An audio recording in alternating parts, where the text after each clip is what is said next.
little delay is running. It always takes just a minute to turn on.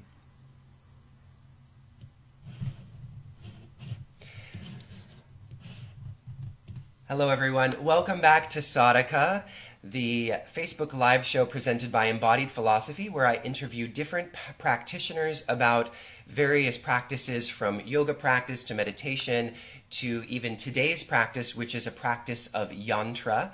Today I'm with Sarah Tomlinson, who's the author of a really wonderful book that I myself have gotten a lot of use out of, 9 Designs for Inner Peace, the ultimate guide to meditating with color, shape, and sound. She also has just created a wonderful Oracle, Yantra Bliss Oracle deck that we're going to talk a little bit about in a little bit. So with that, hello Sarah, thanks so much for joining me today. Hello, thank you for inviting me. It's really nice to have you. So to get started, I would love to hear a little bit about what got you into the practice of Yantra in your own yoga journey. Well, I actually was an artist, Okay. visual artist, and I got deeply into the practice of yoga. And through the creativity of teaching yoga classes, I left my visual art to one side. And then I met my teacher, Harish Johari, actually in New York City. And I did a yantra with him, and I was just so happy to kind of reunite art and yoga. Yeah. It felt like the practice was everything I felt in my yoga practice, but I could then bring in the joy of working with the visual. So it really spoke to me in a way that, you know, really like redirected my life path. It was a very powerful moment. And what year was that? 97. Wow, great. And you actually went to India to study with him, is that correct as well? Yeah, 98 and 99, and then actually he left his body shortly after. So I had just a few years very intensely studying with him. Amazing. So where did yantras come from? For those that are newer to yantras, they're geometrical symbols. In fact, why don't we? I'll bring them up on the screen, and maybe if while they're kind of flowing through, if you want to talk a little bit about where these images come from, like what the philosophy behind them is, the history. They come from a series of mantras.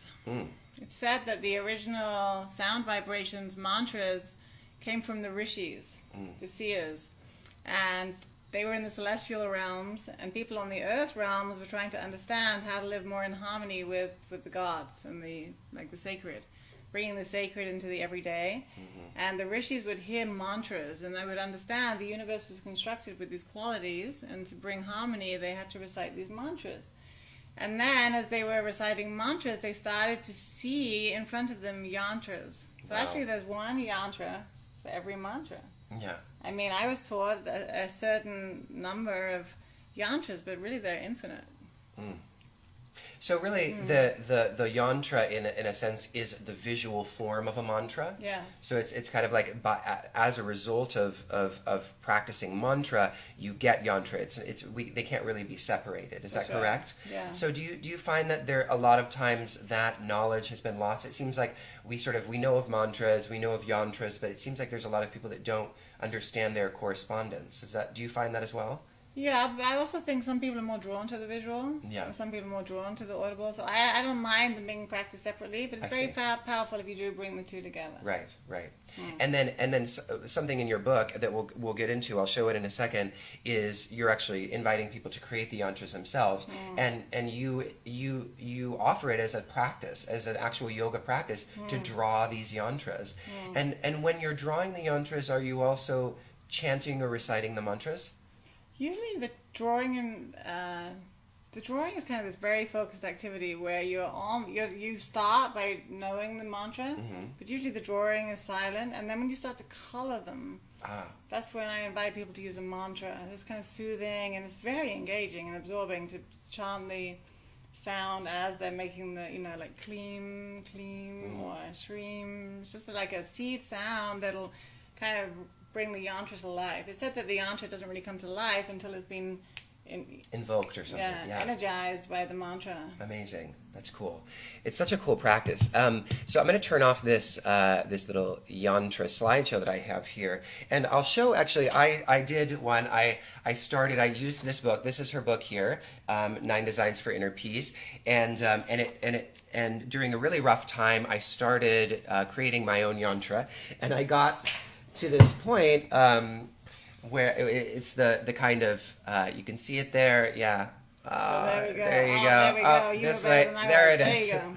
Yeah, you can see Lighting. it's just kind of the drawing of it. I hadn't started painting yet. Actually, because I was so pleased with how it looked with pencil, I was afraid I was going to screw it up when I started painting. But it is beautiful. Even just the geometry of the tracing and the practice, and then having the kind of the boundary lines it's just beautiful. Yeah, the construction line. The construction lines, everything hangs on like a grid. Yeah. The north, it's like the directions, the north, south, east, west. So it makes you very peaceful just to kind of locate yourself on this grid of awareness, your place in the universe. What do you think it is about geometry that's so calming? I think there's something very fundamental about it. It's kind of like the building blocks of everything, right? Everything is basically a primary shape of some kind. And before language, like this kind of language, I feel like, the more universal language is actually this language of shapes. Yeah, yeah. Like symbols. And they call it sacred geometry in a way. These kinds of fundamental building block symbols that are seen sort of everywhere across the cosmos, as far as we know. Yeah, and through every different religion, and like for example, in lots of them they have the six-pointed star. I don't know if you can see that very well. You can just see that in the center. So people often say, "Is that the Jewish star? Is that this?" Is in different cultures they have a different meaning. Yeah. Right? And Tantra has its own meaning. What the six-pointed star means, so then I'll teach that, but it's kind of fun to see people relate to the yantras from different traditions and different backgrounds. Yeah, yeah. It's really, there is something very universal about it.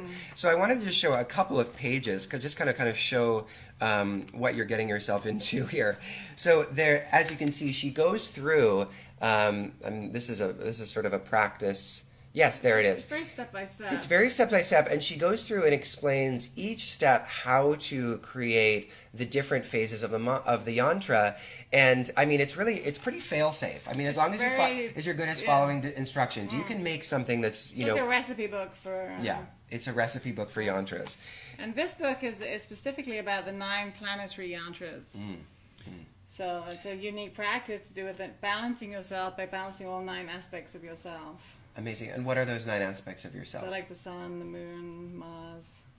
And is this somebody that's into astrology would obviously respond to that? Oh, that sounds astrological. So, but this is grounded in, is it Ayurvedic astrology?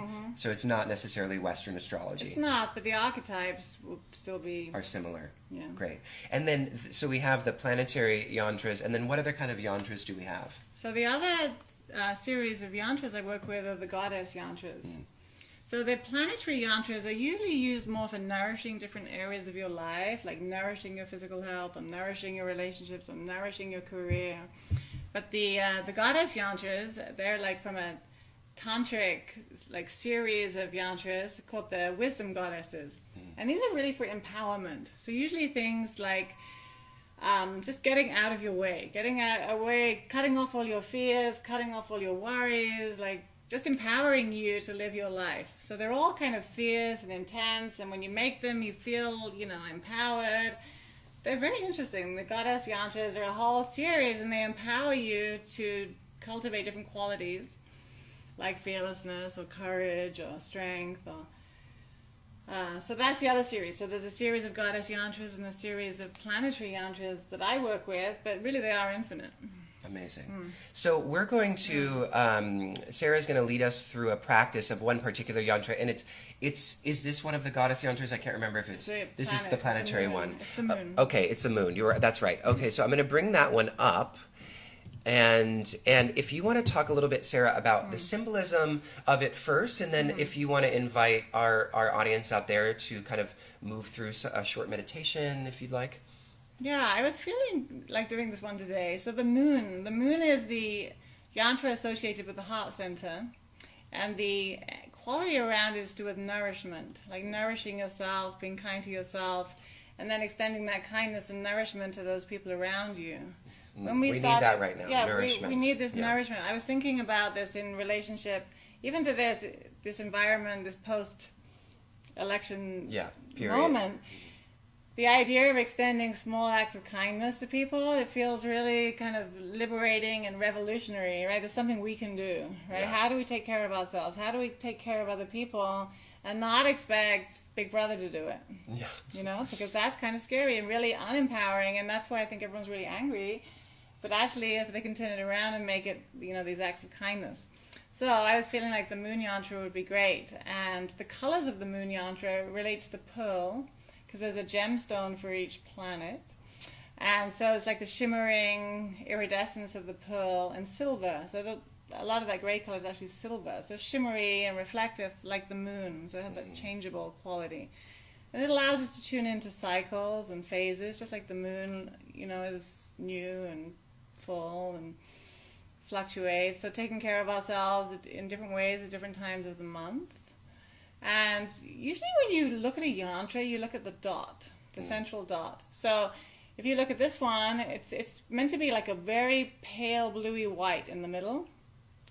And you look at the dot, which is called the bindu.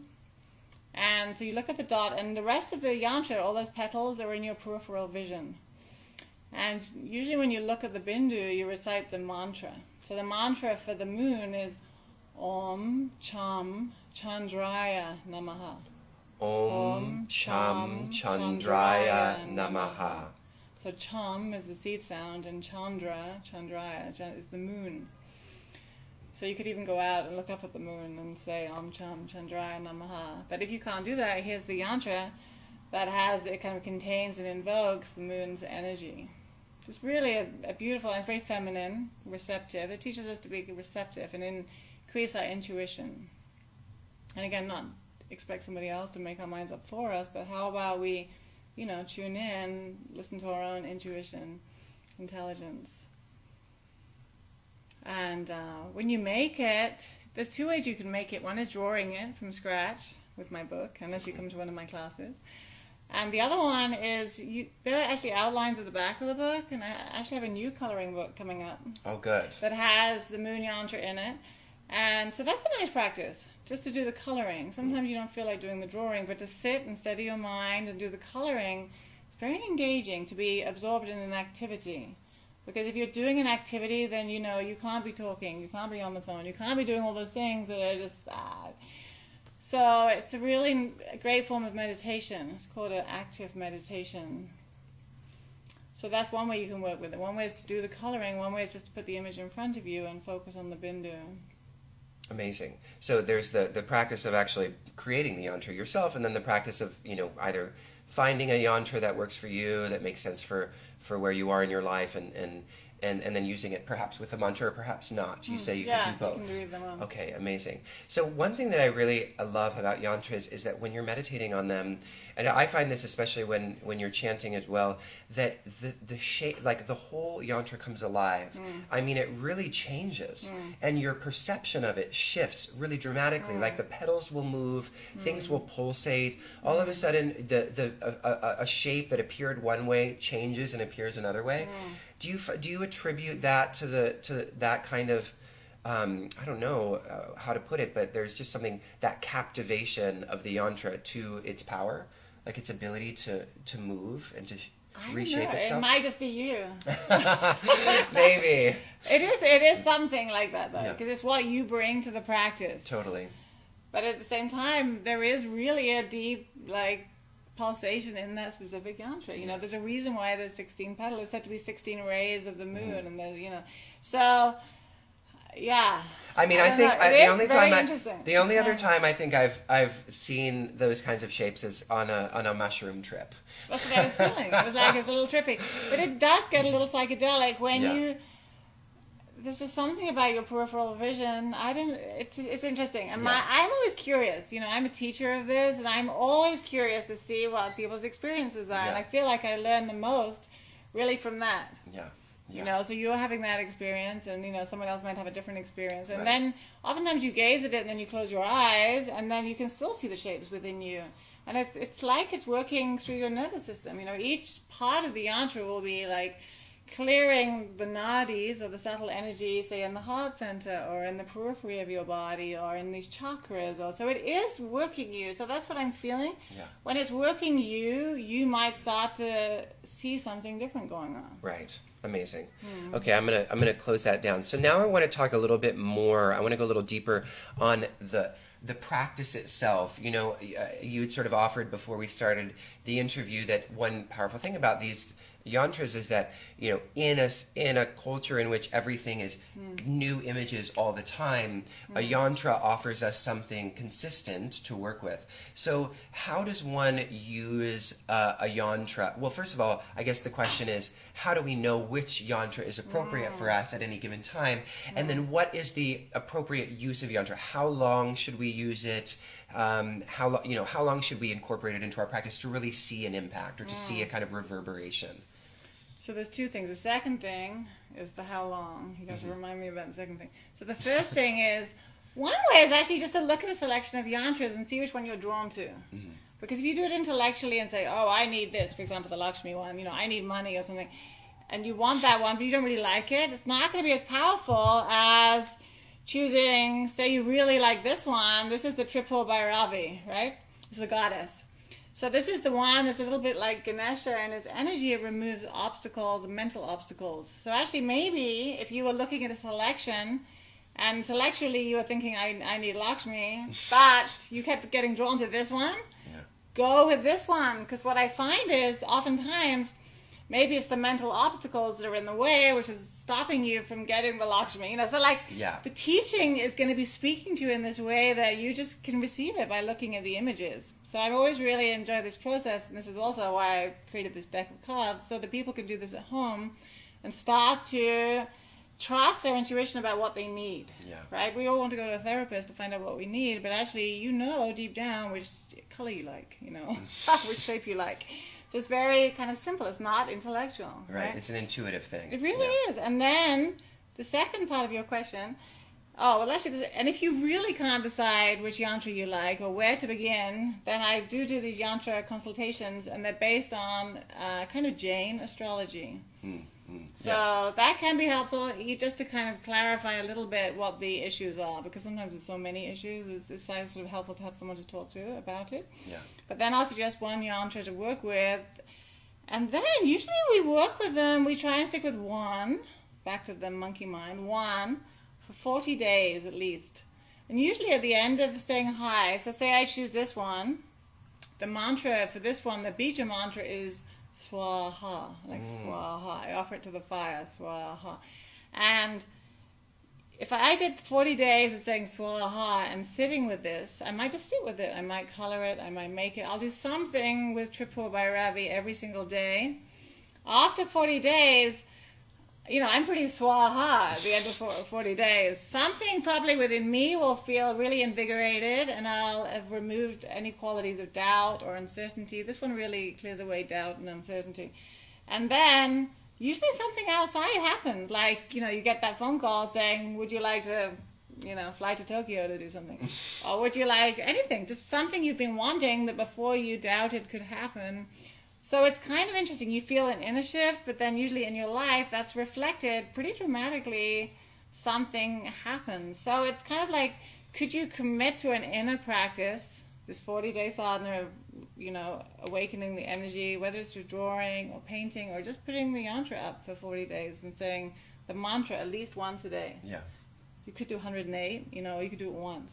And then see what happens, you know, and then it's just you tuning into your subtle body, which chakras feel like they're affected by it, what, you know, how does your digestion feel, how are you sleeping? I mean, it really has a huge effect on your energy circuitry.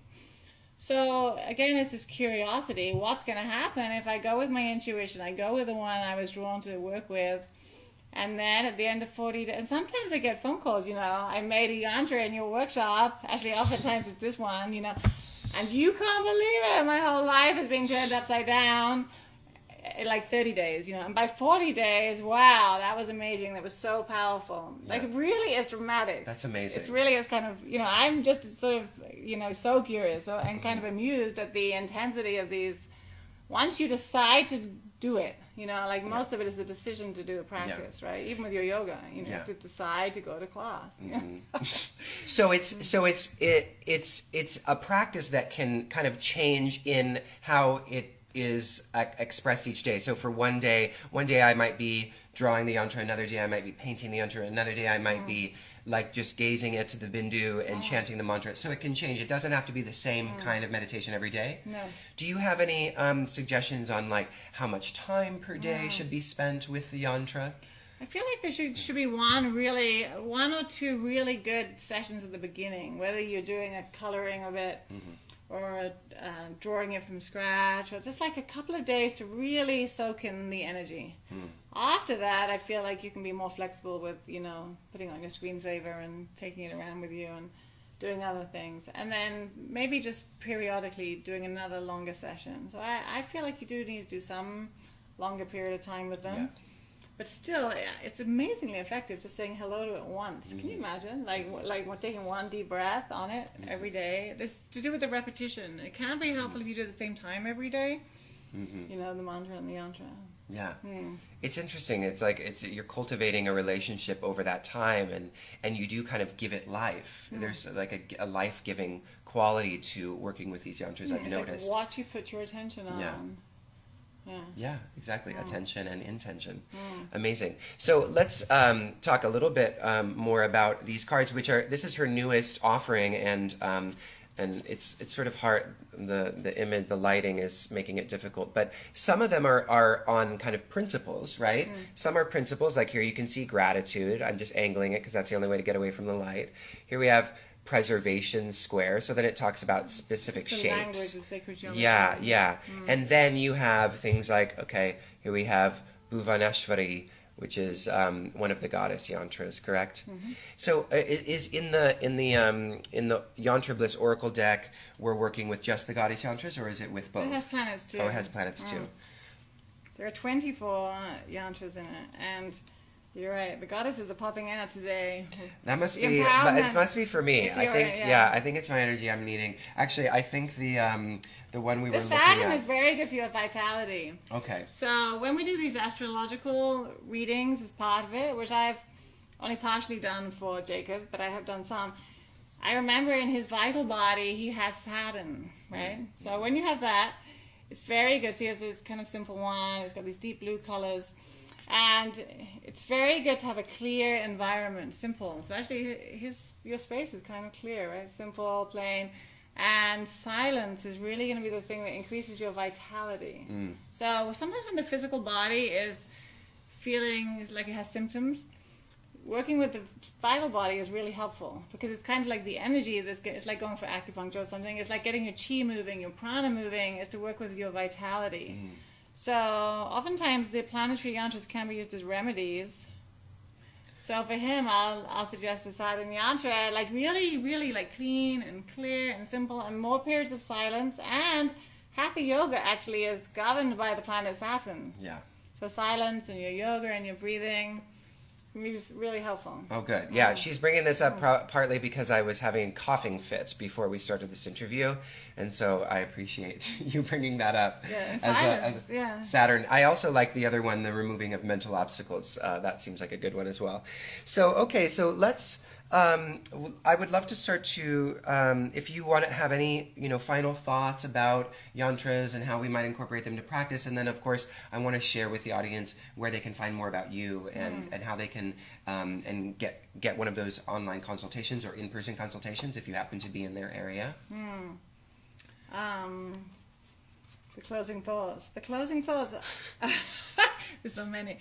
I don't know. Once you start working with these, you start to appreciate the colors and the choices of colors that you use in your rooms. And so I think it's just an invitation to start using color and sound a little more like judiciously, like really noticing what effect the color is having on you, and like, do you need plants in your environment, and like, be careful what you surround yourself with. Your mind it picks up what is reflected in the environment. So kind of be really judicious about the environment you choose for yourself. And something about working with the senses in this oracle deck and with yantras in general, it really heightens your awareness of the things that are nourishing for you, people, places, and then the things that are, feel like they're draining. So just the feeling that you can be empowered to make your own decisions. So it's actually a bigger kind of suggestion I want to leave you with, rather than just, how to start using yantras. Yeah, well, I mean, I appreciate you saying that, because I think that we don't really think about in our culture the power of color or the power of sound. It's sort of like, oh, color is just like personal preference. It doesn't really have, people don't think of it as having an energetic quality to it that can actually shift your experience of space. Oh, hello, Rashmi. Rashmi has joined us. Even what you're wearing, like the colors you're wearing is really, really, really either healing or it's starting to stagnate your energy. Yeah. So, yeah, it's a great practice. So what would you say if you could prescribe, we did the nourishment one, but if there was another yantra that might sort of speak to where we are culturally at the moment. I know it's hard to do general yantras maybe, but is there any other yantra that you could think of that might be worthwhile looking into for those that are feeling a little, drained from the cultural milieu? I really was feeling the moon yantra. The moon one. So helpful. Okay. There's two things. It's funny we're thinking about these planets. The sun is really good for taking care. I'm not great with cats, The sun is kind of good when you want to think globally, like thinking globally and like peace. May everybody, all beings, be happy, right? Then you might want to start thinking about the sun yantra, and really for yourself and making peace with yourself, like peace begins with you, and then it's more working with the moon yantra. Yeah, it's kind of interesting. Hatha, sun and moon. Sun and moon. There you go. Interesting. Wow, this has been super great. So for those of you out there who are just joining us and you didn't catch the book before, her book Nine Designs for Inner Peace is an excellent book. It explains how you can draw and paint yantras as a part of your own personal practice. And then the Yantra Bliss Oracle deck, which is actually being released in next week. Is that true? It is true. But you can pre-order right now online on the website yantrabliss.com. Is that correct? Yantrabliss.com. Yantrabliss.com. And then is that where everybody can find about you? It's everything. Where I'm having classes, consultations, more about the deck, more about yantras. Excellent. So, so what do you have any workshops or trainings that are coming up in the New York City area for those that might be, or anywhere? We're having a painting workshop in March, actually. Excellent. March. Okay, so anybody who's watching this before March, check the calendar and check out yantrabliss.com. And Sarah, we'll hope to see you there. All right, thanks so much, Sarah. It's been really wonderful. So to close, I'll just pop up our little text here. If you haven't yet joined our mailing list, where you can receive updates as to when we're doing our next Sadhaka interviews, as well as our podcast Chitheads, as well as all of the writings that we feature on our blog, which explore the various traditions of Eastern philosophy. You can also use the coupon code Sadhaka15 today to get 15% off any of the lectures from our video series on the Masterclass collection, which is at this little website here, fivetablets.com/masterclass. So that will be available until tomorrow. So if you're watching this either today or tomorrow, hopefully you'll check it out. All right, thanks again, Sarah. We'll talk to you soon. Bye-bye, everyone. And how do I turn it off?